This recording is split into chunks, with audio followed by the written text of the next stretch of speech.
আসসালামু আলাইকুম দর্শক, সাথে থাকবেন। ক্যামেরার সামনে যে দেখতেছেন এটাকে কাচ্চি বলা হয়। তো দুইটা ডেক রেডি হইলো, এখন সবই কমপ্লিট, ময় মশলা দেওয়া। এখন খালি চুলা ধরাবো, চুলা ধরানোর পর হালকা গরম হওয়ার পর চাউল বয়লার কইরা চাউলটা খালি উপরে ছিটিয়ে দিবে, উপরে দিবে চাউল। এই যে আবার আমার এই ক্যামেরার সামনে দেখছেন বড় ভাই, আমার বড় ভাই, অত্র এলাকার সিনিয়র বাবুরসি মোহাম্মদ মনির হোসেন ভাই। তো সবাই যদি কাচ্চি পাকায় খাইতে চান, সুস্বাদ কইরা খাইতে চান, মন ভরে প্রাণ ভরে খাইতে চান, পুরো আত্মীয় স্বজন লয়া আমার মনির বাইরে স্মরণ করবেন এই ধরনের কাচ্চি পাওয়ার জন্য।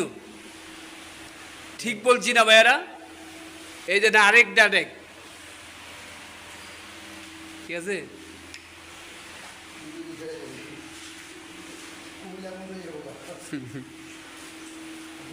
দ্রুতভাবে শেয়ার করবেন, দ্রুতভাবে শেয়ার করবেন এই ভিডিওটা।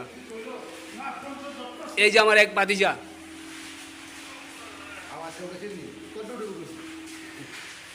তো এই ভিডিওটা বেশি বেশি শেয়ার করবেন। দর্শক, আপনাকে ভালোবাসার সামনে আগাইতে চাই।